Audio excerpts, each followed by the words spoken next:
Hey guys, quick reminder before you listen to today's episode. The FUTCHI Soccer Rebounder special September deal, where you can get $70 off, expires soon because September expires soon. So if you go to playfutschi.com, PLAYFUTCHI.com, use the coupon totalsoccerbonus, you'll get $70 off a FUTCHI Rebounder. This deal expires at the end of September.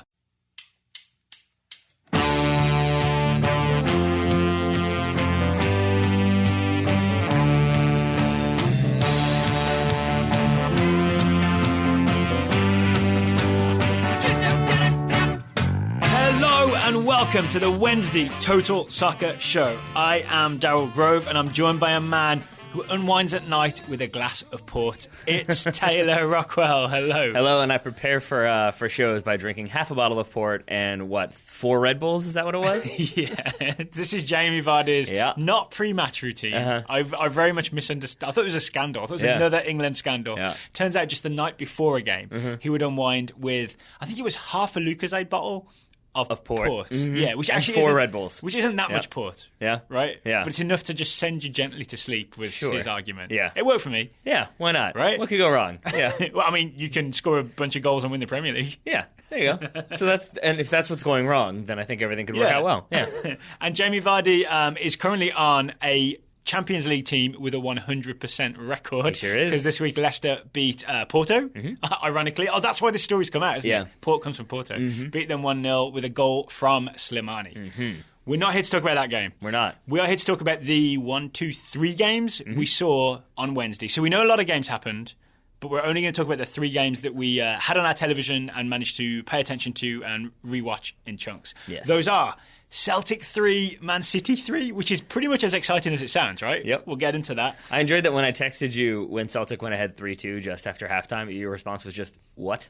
All lowercase, no punctuation, no anything, which is a rarity for you.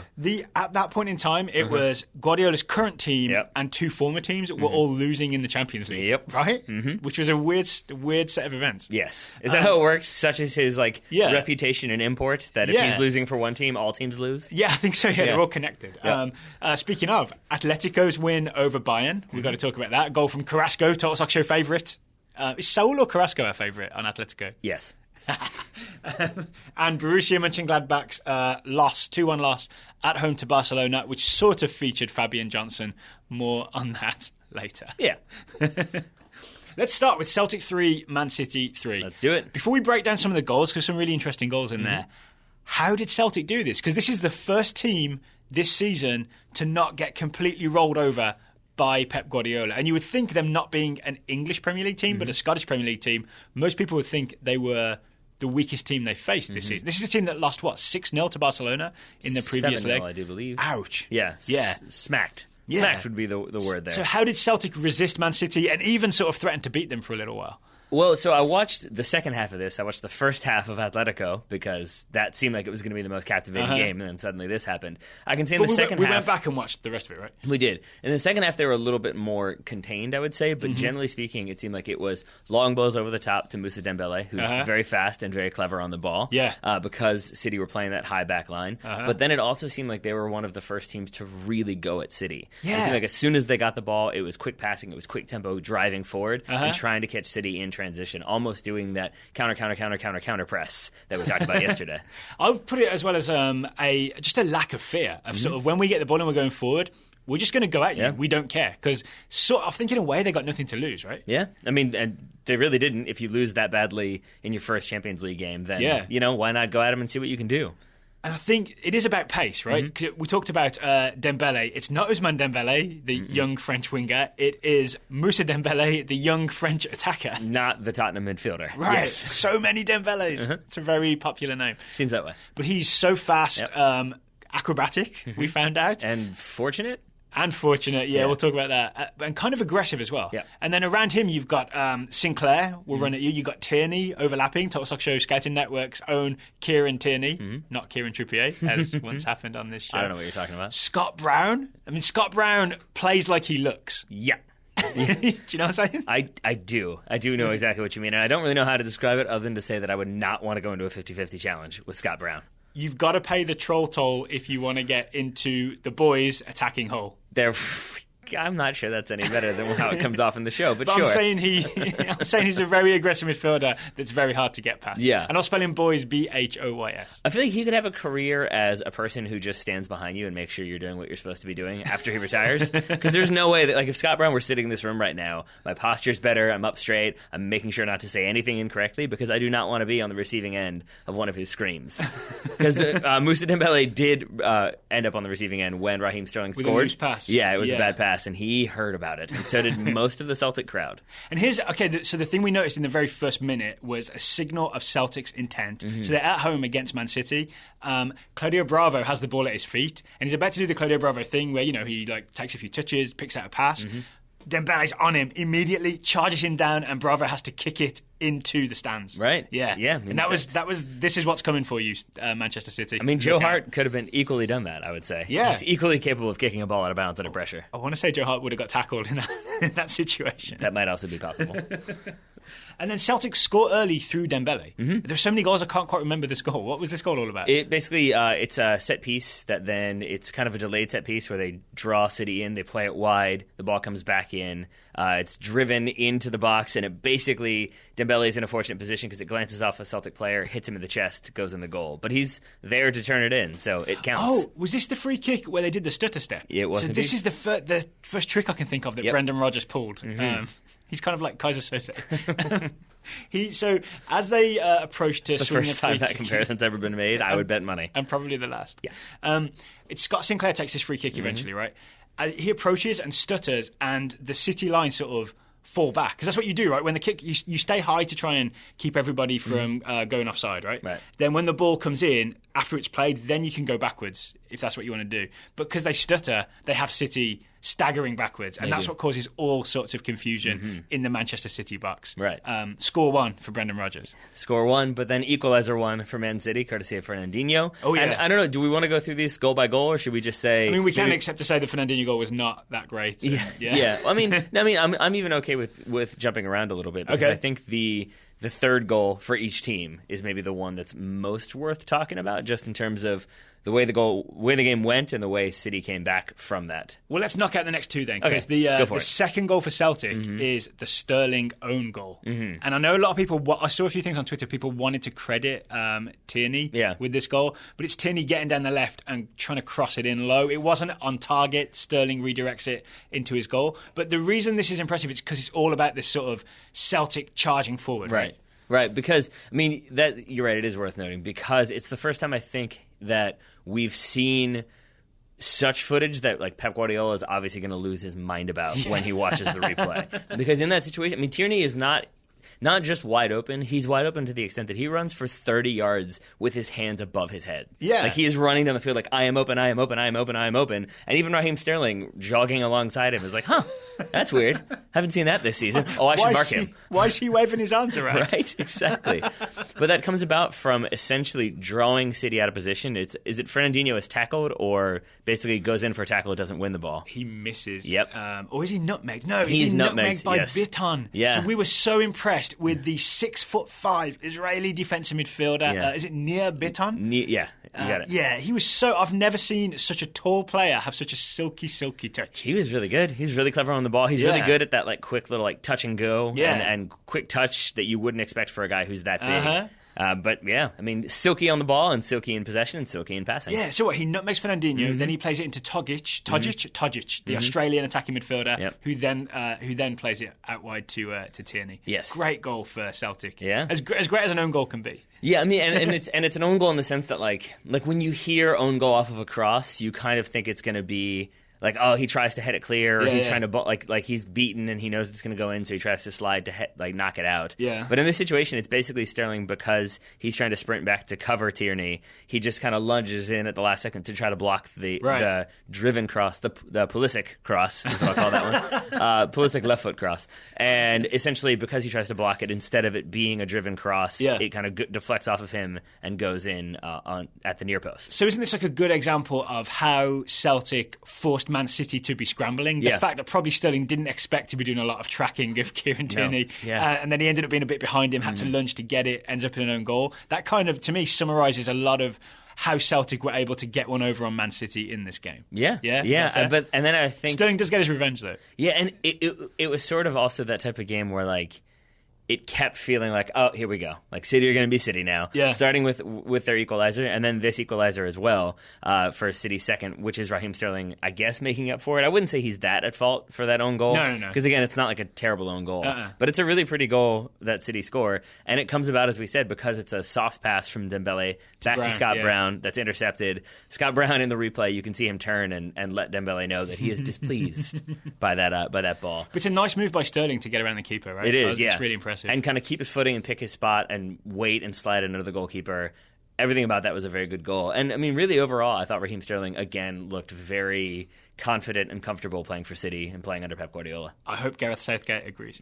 So you wanted to get to the third goals, right? Because these are the standout goals. Mm-hmm. We'll start with Celtics because they scored first. Yeah, it was 3-2 to Celtic early in the second half. Yeah, 47th minute there? Yeah, it's a Dembele overhead kick, but it's that man again, Biton, with a nice little rollover move down the wing, feeds it to Kieran Tierney, who does a good job staying on side. Mm-hmm. I'm really glad he's in the TSS scouting network. Yep.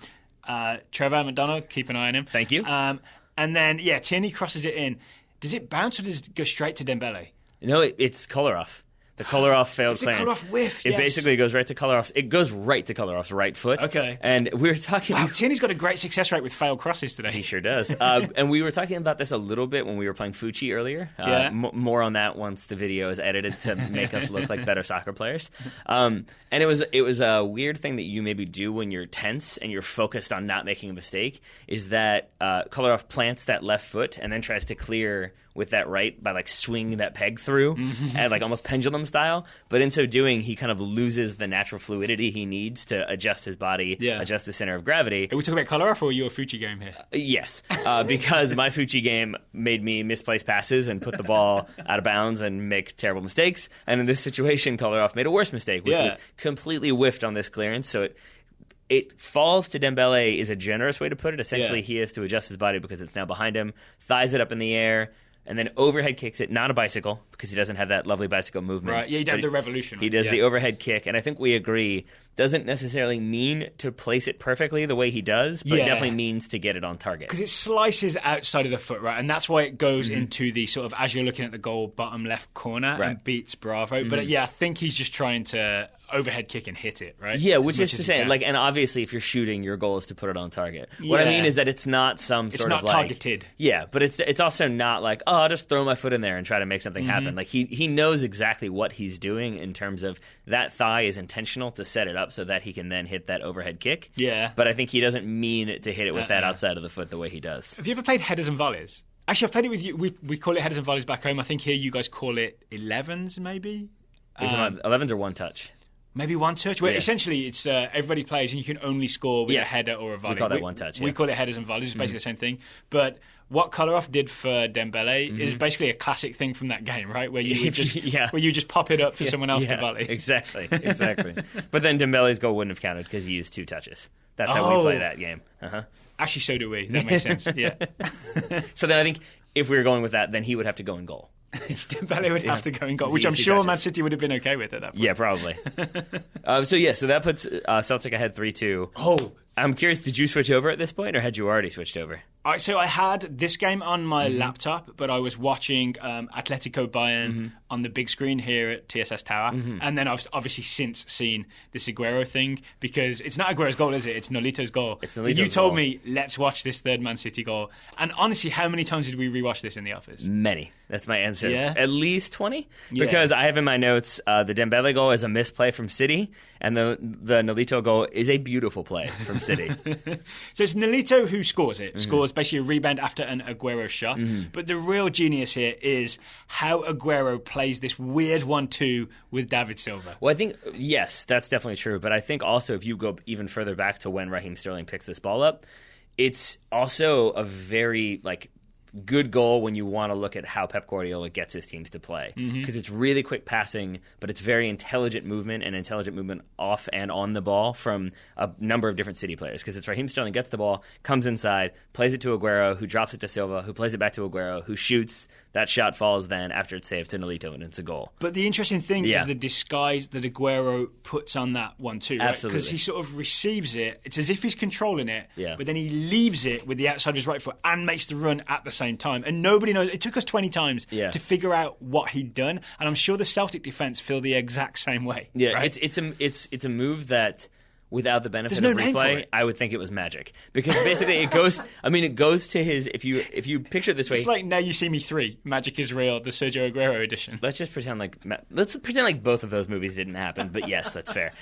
He just steps on that carousel at the end of this goal. I don't need to talk to you anymore. At least not about that movie. Can't believe that got a sequel. Of the many horrible sequels that were made this year, that one near the top of the list for horrible sequels.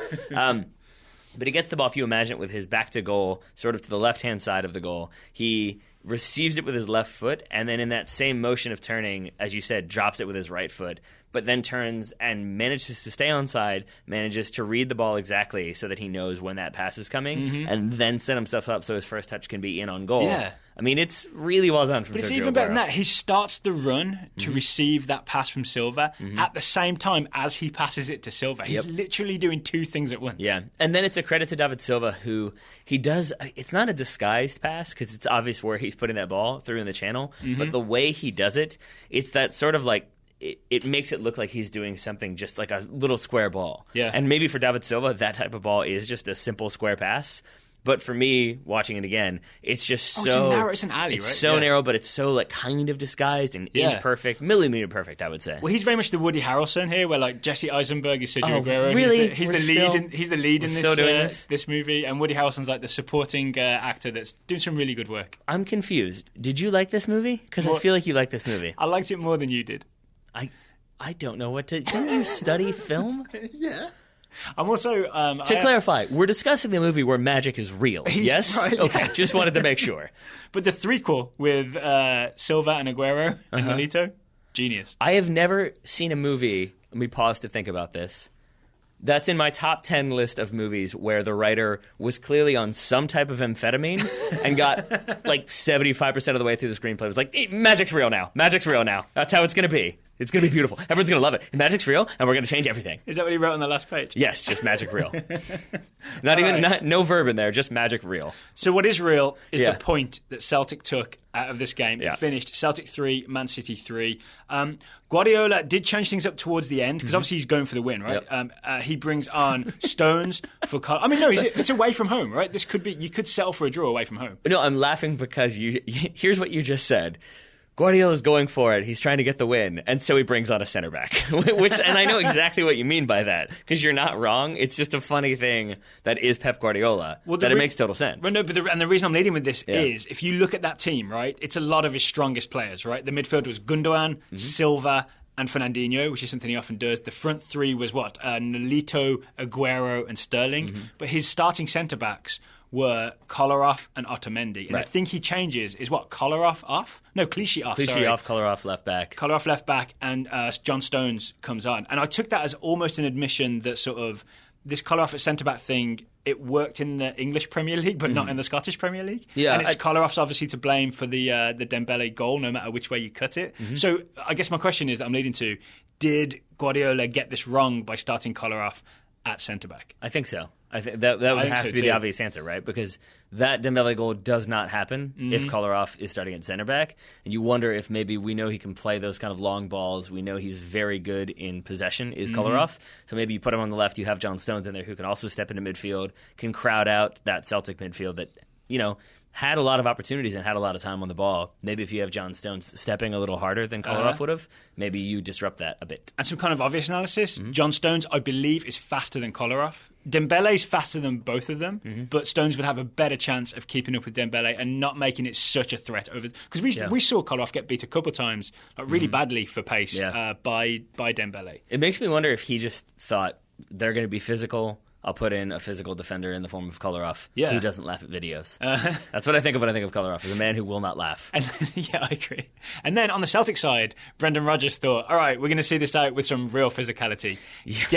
Get your tracksuit top off, Lee Griffith. Go get him. I have it written down. Who's the Scottish Michael Cera in appearance? I don't even know if Lee Griffith is Scottish, but for purposes of this, he's Scottish. Because he kind of looks like Michael Cera. He has this kind of baby face, like, pout.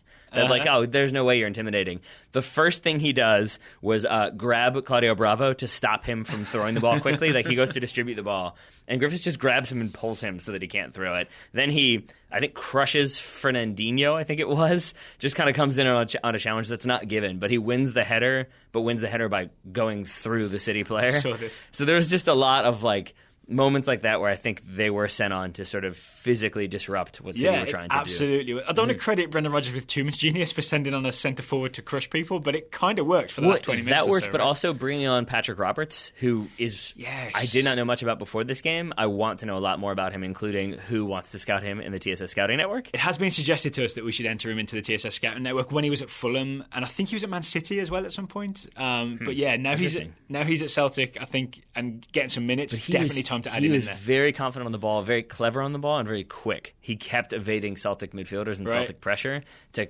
almost create opportunities for Celtic as they were chasing the win as well. Okay, before we move on, how about the man, Biton? Sure. The Israeli defensive midfielder. I was hoping we were talking Rod Sterling, but that's fine. Biton works too. Rod Sterling? Rod Stewart, excuse me. Definitely not Rod Stewart. You want to talk Rod Stewart? Yeah, sure. Just that he was happily dancing in the crowd, juxtaposed against one of the Gallagher brothers. I always forget which one it is. Is it Noel? It's probably Noel if it's Man City. Yeah, just looking less thrilled. Still, like, fine, but kind of more so interested in talking to people via Skype. People kept shoving their phones in front of him, and he would make faces. So this is a bit of a sidebar, but do you know about the Liam Noel feud at the moment? Oh, no. So you know actually split up because Liam and Noel Gallagher have been arguing. Yeah. So Liam Gallagher... Didn't they get into a fight on stage? Oh, way back. Yeah. But Liam Gallagher's current way of annoying his brother, Noel Gallagher, the older one, is to occasionally just tweet out a picture of his brother that he's just taken on his phone. You can even see the thing in the top. So, like, Noel Gallagher pics Google image search. Yeah. A screenshot of a Noel Gallagher pic and the word potato. Why? Just because I think the joke is that he thinks his brother looks like a potato. And then if his brother looks grumpy, it'll be like angry potato. Angry potato. Just like once a month, he'll just tweet something like that out. It's terrible. There is an Office like emotion generator for the American Office where you can like put in any emotion and it will show you a GIF of a character in the Office portraying that emotion. Yeah. I think we should have that for Noel Gallagher, and it should just be different potatoes. We would have it. Liam does it. I like it. Sorry, back to Biton. Yeah. He looked to me like someone who could play in the English Premier League. Yeah. I'm not absolutely. sure exactly. Like if maybe Chelsea decide Matic isn't cutting it, they can have like a new Matic. Yeah, I mean, like a tall, skillful, similar body types, if nothing else. And what, he's 24, Israeli, 17 caps for the Israeli national team. I really checked to see if maybe he was American, because you never know. Ashdod, I think, is where he was before Celtic. I read his Wikipedia page as well. Okay. £700,000 transfer fee, and they have like a 20% buy-on clause, so there you go. You went deep on his Wikipedia page. I sure did. You went to like fourth paragraph. Mostly because I was curious how much money they were going to make when Celtic inevitably sell him to a Premier League team. Right. Because that is going to happen. He definitely does have the physicality to be a Premier League midfielder, for sure. And the nutmegs and rollovers. Yes. Fernandinho remembers him, I'll tell you that. I'm going to call it now Palace? I'm going to call it Palace. Crystal Palace. He seems like that kind of big but physical but scrappy. Yedinick replacement? Yeah, there we go. There we go. All right. Moving on to another game. Atletico versus Bayern. This finished 1-0 to Atletico. Go ahead. No, you go ahead. I have numbers for you. Okay, give me some numbers. Okay, Atletico, under Diego Simeone, at home, have played 18 games. Of those 18 games, how many have they won, Daryl Grove? This is in the Champions League? Yes, in the Champions League. Excuse me. I'm going to say all of them. No, not that good. 15? 14. Oh, and what is their... He's not as good as I thought. What is their goal difference, is my other question for you. Not many against, so I'm going to say plus 14 wins... plus 17. Plus 43 goal difference at home. Wow. 18 I was imagining 18 narrow games, wins. Nope. No. 18 games, 14 wins, 3 draws, only 1 loss, 47 goals for, 4 against. Worth noting that equates to 1 goal against every 7 hours of soccer. A decent defense for Atletico Madrid. And none of those goals against today. Yep. Yeah. So here's I think all of this game is kind of encapsulated in Atletico's goal. Yep. Because here's what happens. It's Bayern Munich doing a very non-Pep thing trying to force the ball through the middle. This goal, Carrasco's goal, it all starts with Arturo Vidal. Arturo Vidal. That's a weird way to put it, but yeah. Has the ball in midfield. He's looking for Lewandowski, who's making sort of a diagonal run, and he tries to just fire it directly. He tries to fire it down the middle of Atletico Madrid, which just seems like a crazy, crazy thing to do, right? Turns out it is. Savage heads it clear. Then what happens is Xabi Alonso tries to send it back by a midfielder. He gets sort of a nudge in the back from Fernando Torres and accidentally flicks it on for Atletico to counter with all that pace. I would say, because I don't see him process that much, it felt more like he maybe misjudges the ball a little bit, and Fernando Torres has better positioning. Yeah. So Xabi Alonso helps him misjudge it? Well, maybe, but I think it's more like Xabi Alonso is trying to back up, basically, and just Torres has position and doesn't move. And so he's like, no, I'm not going to, he's under no, obligation to move so that his opponent can head the ball. So I think he just kind of stands there. Simeone Atletico, stubbornness and physicality, but perfectly within the laws of the game? Yes. Yeah. You maybe want to say theatricality and deception, because we know that's what the League of Shadows are all about. But yes, I think so in your situation. So Xabi Alonso accidentally flicks it towards his own goal. Antoine Griezmann picks it up. And this is when you're in trouble, right? You're on the break, you're on the counter. Antoine Griezmann has the ball at his feet. You might as well send 3 guys to try and tackle him, just to see if you can do anything. Is his nickname the Matador? Because I said that that it should be, and now I wonder if it actually is. But he does this It's got to be the French version of a Matador. Yeah, I don't know what that is. Le Matador? Yeah. But he does, because I noted that in my notes as well, that it's amazing that the arm. Yes. Yeah. That it's the drop, the collecting the ball, the picking out the spot, the distribution, it's all really good. But the way he does it, it's just so tight and controlled. It's very precise movements. And then he's kind of got the flailing arms, but the kind of dramatically flailing arms. It's up one and arm down. in the air, as if he's holding a flag, right? Yes. And Thiago, the ball comes sliding in, goes for the flag.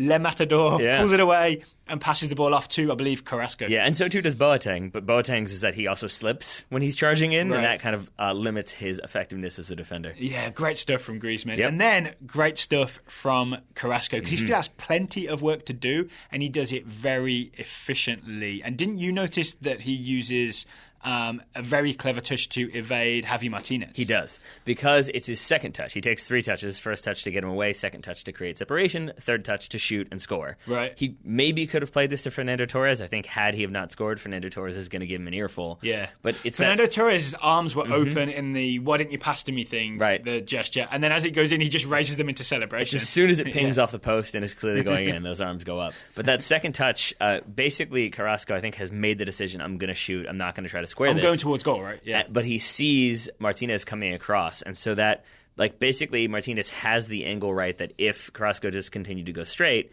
Martinez is going to intercept or slide away or at least put him under pressure. And I'd back Martinez to time that tackle correctly. Yeah. I'm a big fan of Martinez. And so Carrasco, with that second touch, and again, a quarter-second decision, sends himself basically away from goal, but then away from Martinez, and so then Martinez has to close down even more space. Obviously can't do so that with that third touch, that shot, he's got enough of a separation to put it on frame and put it in the back of the net. 1-0 Atletico. They do miss a penalty kick later on, but they never really look in any danger of Bayern scoring an equaliser. No, they really don't. Bayern have a lot of balls into the box and half chances that are chipped over the defence, but they ended up going a weird mix of ineffectual sideways passing and then desperate forward chips. Nothing really came of it. I'm not sure whether you need to panic about Bayern or if this is just a great defensive performance from Atletico, because they did that classic thing. Where everybody gets behind the ball but is also then aggressive and then squeezes you each way. Yeah, it's I would say you don't need to panic because it is Atletico and you can always bank on them to be a really good defensive team. I continue to be amazed that they're so good just playing a 4-4-2. It's what they do, but they know how to execute and they know where to be.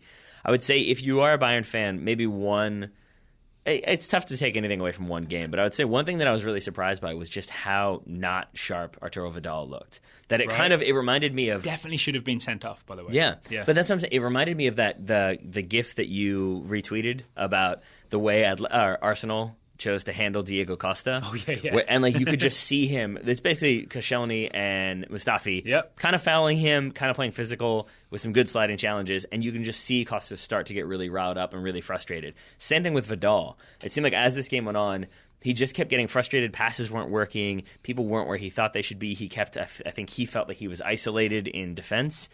And so you just started seeing him get angrier and angrier and angrier to the point where, like, you'd watch replays and he was clearly fouling somebody and then would do that incredibly incredulous. Like, I didn't even do anything. It's like, I can see the stud marks on his leg. You know what you did. And it just seemed like the more frazzled he got, the less focused he was and the less potent Bayern's attack became. Absolutely. And maybe he knows that it all kind of started with his, I want to say, dumb pass. Like, if he'd made that pass under Guardiola, he'd be getting yelled at, possibly substituted at halftime. That direct pass that was just easily headed clear and they score on the counter. Well, but didn't you say that was something that Ancelotti had instructed, that he wanted them to be more direct? Oh, yeah. But forward? I'm just saying that this is the opposite of the Guardiola era. Like, this is a very obvious change from coach to coach. Yeah. You know what I'm saying? Yeah, that makes sense. Final game that we got a good look at was Borussia Monchengladbach's 2-1 defeat at home to Barcelona. They were 1-0 up, but then gave away 2 goals later on. This is the same group as Celtic Man City, right? So this Barcelona win is huge because it means when Barcelona and Man City meet, now Man City have some work to do, right? They can't just coast and see who comes out on top. Man City are going to have to chase them. Yeah, so that's going to make it exciting. I'm not sure if we said this already, but it's Atletico, Leicester, Barcelona, Napoli are the only 4 teams remaining in the Champions League who've won both games. Okay, 100% records. Yes, exactly. All right. Well, Barcelona's was at threat because Monchengladbach scored in the first half through Torgan Hazard. Not involved in that goal, Fabian Johnson. So I was excited for this game because I thought it was going to be Fabian Johnson up against Barcelona, who were linked with him after the 2014 World Cup. Remember that? Yeah. He didn't start. Fabian Johnson benched. 2 interesting things there. One mildly interesting thing, one sort of interesting thing. Put it that way. So 1.5 interesting things. Yeah. The half interesting thing is that I saw the score at halftime. And I went to Soccer Way to see what had happened, and I thought maybe it's Fabian Johnson who scored, but maybe he got the assist. But he's probably playing at least, and that's good. And I was just like, ooh, like didn't score, didn't assist because not playing. But the other thing you mentioned that the Barcelona link, and it was because that was when they thought Alves was going to be leaving, and he was going to be the attacking fullback replacement, right? Yeah. But you have a theory about why Fabian Johnson didn't start, and that's why I think it's pretty interesting.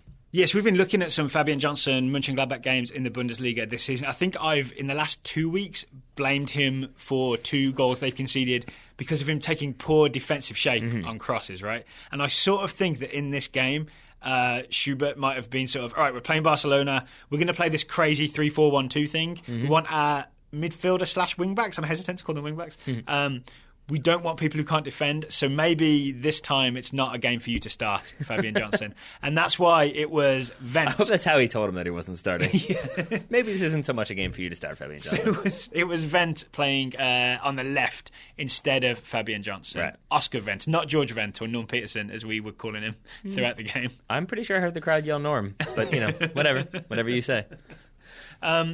Interestingly, Johnson did get on the field later in the game. As like a forward? Yeah. So Rafael, who I think scored the first goal, Rafael comes off... Assisted. Hazard scored the first goal. Okay. Or no, I think he assisted the assist, right? He got the M&S assist. Because it's Mahmoud Daoud wins the ball, plays it to Rafael. Rafael drops forward, plays it to Daoud again. Yeah. And then Daoud scores to Hazard for the goal. There you go. But so Rafael was involved in the first goal, pulls a muscle in like the 40... Basically, as soon as the second half kicks off. Yes.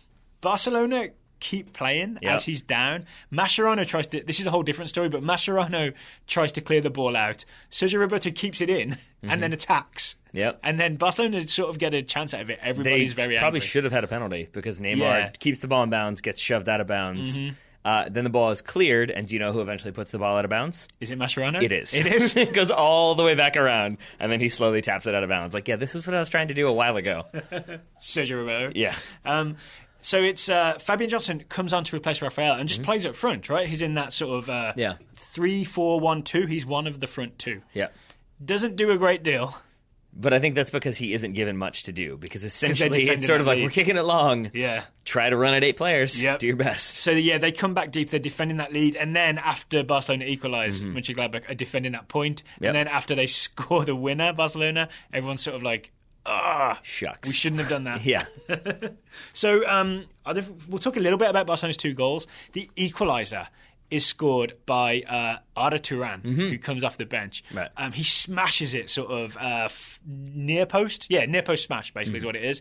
We got a question from Nick Hartman on Twitter. He wanted to know, for this goal, should Jan Sommer, the Mönchengladbach keeper, have come out sooner to close down Arda Turan? And I promised on Twitter that we would go and take a look at this. Right. And I think if you watch it the the first live action, you think maybe because it is that chip ball, it is into the box, it's not that far from goal. Right? Yeah, that maybe he should come off. But you watch it again and you realize it's away from goal, so it's not really worth it coming out because more often than not, that means either you're going to have to take a weird angle if the player can get to it, or you might risk taking that player out because now you're coming out, and then you end up clattering into them. Or if he lifts it over you, then he's essentially done a lofted cross into the 6-yard box with no goalkeeper, which is asking to be scored on, right? And it's also a static chip from Neymar from the top of the box. Yeah. And so it's really well weighted with really weird spin. It does have weird spin, right? It's like a table tennis shot. And so it sits up. So really, if he tries to come out for it, he probably gets beaten to it by Arda Turan, and then it's still either a shot on target or a shot in the goal, or, as I said, a penalty. And the final nail in the coffin of the idea that he should have come out more is that Elvira, Elvira, was it? Yeah. TV personality, the Swiss defender, is already alongside Arda. So he's being defended. Right? So there's really no need for Sommer to come in. That said, Arda Turan still smashes it past him. Yes. What he should have done is just maybe made himself bigger at that near post. Maybe. Because I see him go big and then shrink down. I think it's because he's trying to make himself look big, but then get into a position where he can react quickly. But by then, Arda Turan has smashed it. I would still say Sommer not at fault for the first goal. Second goal, however, maybe more so at fault. And this one where it's I'm going to say this is master set-piece theater as well for Barcelona. Is. Yeah, so it ends with Piqué scoring the winner after Sommer spills a shot from Suarez. But the way that Barcelona get that ball to Suarez on the corner kick is master set-piece theater. It sure is, because it's Neymar taking the corner. And I noticed that Neymar, I was trying to see if he does anything to telegraph it. And the only thing I'll say is that he does a stutter step and then he stops. But he makes it pretty clear that he's going to be hitting it away from goal and probably low just by that approach. I know Neymar can disguise it. You just wiggled your hips in your chair. Is that how he does it? Well, I'm just trying to, because I can't really explain it, but you know what I mean when you watch it and you can just kind of see that the player, even if they're capable of disguising it as Neymar is, you can kind of tell what they're trying to do or what they're setting up to do. Yeah. And you can see that he's doing that. And that's when Suarez, as soon as he finishes the stutter, that's when Suarez shoves his defender away a little bit. Not so much illegally, but does enough to kind of shove him into the pack of defenders and attackers who are all in there, and then sprint back to the top of the box. So he's then unmarked as Neymar drives that ball into the top of the box. He hits it one time and it's on frame. And the defender, I don't know who the defender is, but I think the defender is thinking that Suarez is going towards goal ready for a regular corner kick. Yeah. So he's essentially saying, I'll meet you on the other side of this pack of defenders, right? And Suarez is like, okay, yeah, I'll meet you there. Sure. Wink. And then drops to the top of the box. Yeah. Gets that strike at goal. It's a decent save-ish from Sommer. I think it's right, Adam. I think he should have done better to hold on to the ball. To not let go of it right on the goal line. To spill it right into the path of a bunch of players, and then eventually falls to Piqué, who I think while sitting down puts the ball in the back of the net. And it finishes 2-1 to Barcelona. Makes that group all kinds of exciting. Yes. Yes, it does. And it's 3 very good Champions League games. It was an enjoyable day, right? It sure was. I kind of struggled trying to watch 3 games at once. I had that. You ever have this feeling where you just so you feel like you've drank too much coffee? I'd only drank a cup and a half, so I hadn't. But there's too many things going on. You just feel sort of distracted and don't know where to look. Yeah, and especially because there's so many goals and so many interesting things happening. Yeah. It's sort of like, I want to pay attention to that, but I want to see what's going on there. Ooh, there's a red card. Like, you're kind of all over the place. Yeah, I'm with you. It doesn't help that I was watching it on Fox Soccer To Go. I think is that what we've nailed down? Is that the app that I was using? Because there's about 8 million different Fox things. And it doesn't show you... It's one of the Fox ones that involves coming or going or staying. It doesn't show you the time or the score during the game, and it doesn't show you anything at halftime except for like a bunch of different replays of what's happened in the game, like from a bunch of different angles, and then just a wide shot of the crowd. So you're sort of like, you don't know what else is going on, and you're in this like isolation almost as though you're in the stadium, where you're used to the halftime break where you catch up on all the scores, you get a little bit of analysis, and you're like, okay, now I can reset and go back into this one game. It is pretty sweet when you want to rewatch it though, because we managed to like pick up, be able to rewatch a lot of the goals. It's real nice. Yeah. So should we move away from the Champions League? To the Champions League? To the CONCACAF Champions League. Thank you to David Hopkins, who tweeted us last night to say, I'm paraphrasing, but essentially, hey guys, get a look at Darlington Nagbe's goal. So in the CONCACAF Champions League, Portland Timbers had a must-not-lose game in El Salvador against CD Dragon, which I think may mean Club Deportivo Dragon. I'm going to guess, right? In the 90th minute, Darlington Nagbe steps up, bends a free kick into the top corner. He sure does. Portland were losing until the 79th minute when Fernando Adi scored the equaliser with, I think you called it an Adi smash lowercase? Yes. Because it's like an instep, like he sets up to volley it and then realizes he's not going to get any power on it. Yeah. So he kind of instep places it and it goes in. I think it was like the Dragon players must have seen the Adi smash so many times that he like faked he was going to do that and then disguised it with a gentle one. Yeah, that makes sense. Sorry, I can't help that. You're pronouncing it correctly, but every time you say it, I think of the rapper from the 90s, signed to Rough Riders, which is Drag On. So every time you say that, I think of that. Yeah. Yes. Spelled the same? I think there's a hyphen in there. I think it's Drag On. Oh. Yeah. Did he go on to global megastardom? I think he went on to prison. I'm pretty sure. Oh, that's different. Pretty sure he's in prison. Yeah.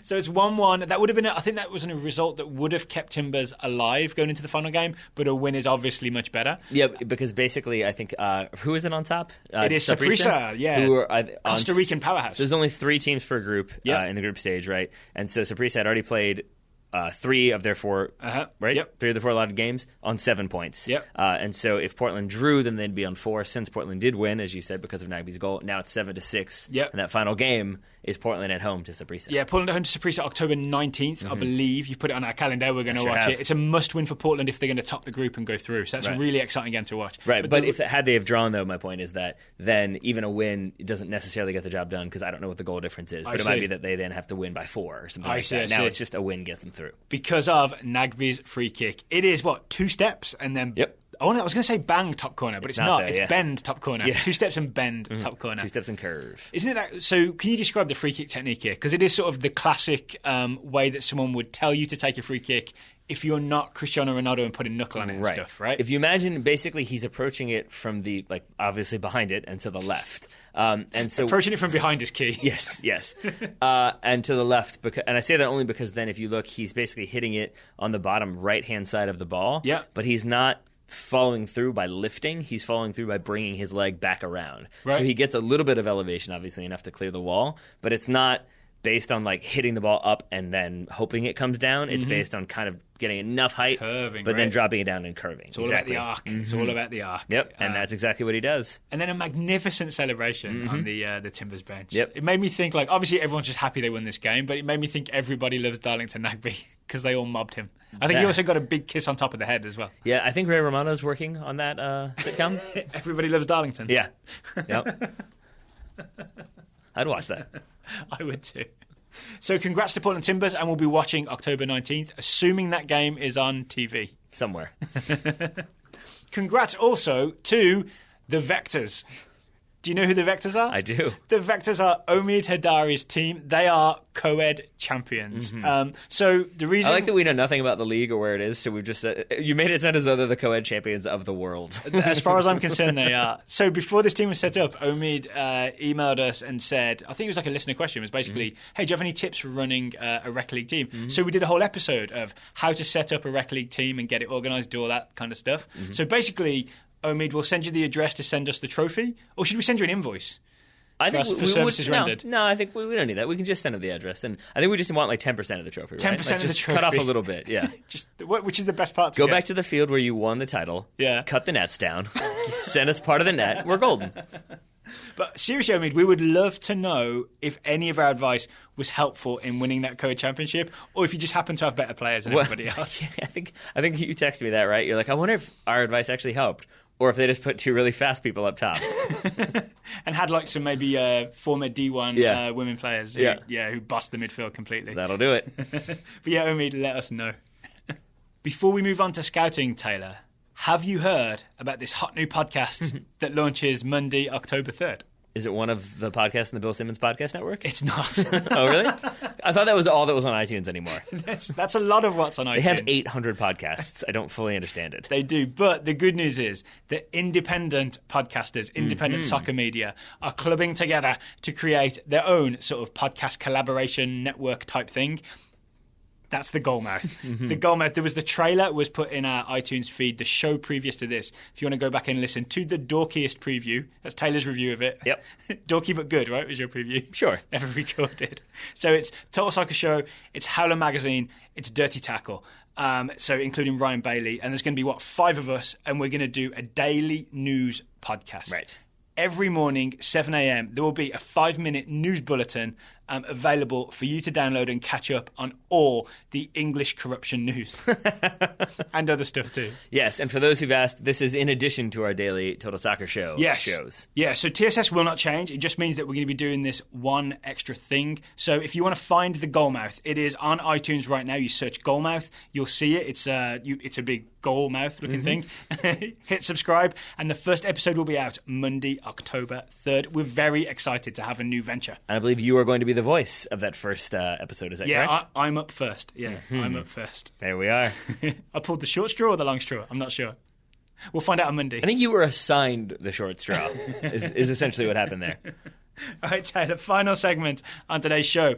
The TSS Scouting Network, soon to feature Patrick Roberts. Yeah, I think we're going to have to. In the meantime, we have 3, I want to say Americans, looking quickly at the piece of paper you just handed me. You got it. All right, 3 exciting young Americans. We've got scouting reports from Zach Betcher, Ira Jersey, and Laken Brown.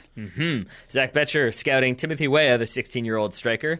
Son of George. Yep, Betcher, Mr. Betcher, excuse me. I can't just go surname. I've got to go surname with title. Mr. Betcher says in just his second game with the PSG U19s, Timothy Weah netted a hat trick in the UEFA Youth League as PSG beat Ludogorets 8-1 in group play. Okay, question. Timothy Weah is 16 years old. Correct. And he's playing for PSG's U19s. Correct. Does this mean he's sort of like Harry Potter special ahead of the class type thing? It would seem that way, yeah. Yeah. Yeah, and that's with the idea that PSG definitely have an academy team. They've got, I think, a U16 team as well. So, I mean, there's definitely other teams that he could be playing for. That he is playing with the U19s and that he is scoring a hat trick speaks volumes about how good this youngster might just be. And he is part of the US Youth National Team. We've got him. We're not going to lose him to France or I think Liberia. Making regular appearances for the U17 national team. That's correct. That's very exciting. It sure is. I almost want to fast forward 3 years just to see what's happening. Speaking of the U17 national team, Daryl Grove. Oh, Ira Jersey. Hello, Ira. Ira is scouting Ashley Sanchez, the 17-year-old forward for SoCal Blues, and also the US U17 women's national team, I believe. Okay, Ira's report. On the eve of the U17 Women's World Cup, Ashley Sanchez is getting a lot of hype by US Soccer. She just today was featured on the US Soccer U17 WNT website with 11 questions. I will have updates after I see the group matches, if I can find them online. The US squares off against Paraguay on October 1st at noon in group stage action. Oh, so the Women's U17 World Cup kicks off October 1st? Sure does. For the US anyway. Oh, right. There okay. We are. Keep an eye on that. Final scouting report comes from Laken, pronounced Bacon, Brown. Laken made sure we knew that one. He is scouting Isaiah Young, the player who plays for ? I thought he was at Wake Forest. Well, Laken reports a quick update on USMNT U19 forward Isaiah Young. It's quick because it seems he's disappeared, at least soccer-wise. Young was named the PDA Player of the Year this summer and featured for the US U19 team in late July in Spain. Wait, he won for public displays of affection? Yeah, do you want to explain what the PDA is? I think it's the Professional Development Academy. Yes, exactly. Right? Yeah. He had committed to Wake Forest, but never arrived. This August 25th article from Winston-Salem, which obviously Laken attached, the Winston-Salem Journal notes in passing that Young would not be joining the team as he had decided to pursue his professional options. He was also not named to the most recent US U19 squad for their September matches in Serbia. Oh, Taylor, there's another paragraph here, and I don't like where this is going. Yep. Does this end with him playing for Manchester United? Sure. Maybe, eventually, years from now. But right now, the sum total of news that Laken could find since this news broke is one tweet from Will Parchman in which Parchman says he's heard rumblings about where Isaiah Young might end up, but has no idea for now, or where he is now. We should put out a TSS APB or something, do a Kickstarter to get his face on some milk cartons, suggests Isaiah Young. All right, we can do one, well, not one better. We can do something maybe more useful. Yeah. Hopefully, Travis Clark of Top Draw Soccer is listening to this show. Hopefully. Come on, Travis. Hello, Travis, if you're listening. Travis, please let us know, what do you know about Isaiah Young? Where is he? It sounds like Will Parchman, Top Draw Soccer colleague of Travis, doesn't know. Please, someone at Top Draw Soccer is our best bet, right? Yeah. For finding Isaiah Young. This is Unless Isaiah Young happens to be listening. Yeah, that'd be great. Our version of an APB is a TDS. Yes. Top Draw Soccer. Help us out. Where is Isaiah Young? Yep. So it sounds like this summer he went looking to get a pro contract. That was early enough maybe to get on an MLS roster, right? Roster freeze date is mid-September. Maybe a USL roster we could have seen him turn up on. That worries me that he didn't get on a USL roster. Yeah, I mean, it's worrying considering that he won the PDA but couldn't get on a USL roster, and so now we have to put out a APB to TDS. Hey, I should work for the State Department. What, for making up acronyms? Yep. All right, so hopefully good news on Isaiah Young coming soon. Yeah, hopefully. If you have it, it's contact@totalsoccershow.com. If you would like to join the TSS Scouting Network and help support the Total Soccer Show, you can go to totalsoccershow.com/subscribe. Join the TSS Scouting Network. We'll give you a young player to keep track of. Mm-hmm. Hopefully one that's easier to keep track of than Isaiah Young. That one that doesn't require combination acronyms. Yes. If you are a current subscriber to the Total Soccer Show Scouting Network, there is a chance that your subscription sort of lapsed because your credit card expired. We've had this happen recently, right? PayPal does a thing where if you get a new card, you don't update in PayPal, suddenly your subscription stops and nobody knows about it. Right. So we'd ask everybody to please maybe just check that your subscription is still active, because we've got a few people that think they're subscribed but turns out they're not because of the way that works. Correct. Mm-hmm. So yeah, but if you'd like to join for the first time, totalsoccershow.com/subscribe. All that remains to say on this rainy Wednesday evening is, Taylor Rockwell, thank you for taking the time to talk to me today. Right back at you, buddy. Listeners, thank you for listening. We'll hope you'll also subscribe to Goalmouth. Find it in iTunes, and the first episode launches Monday. We'll be back on Friday with some listener questions.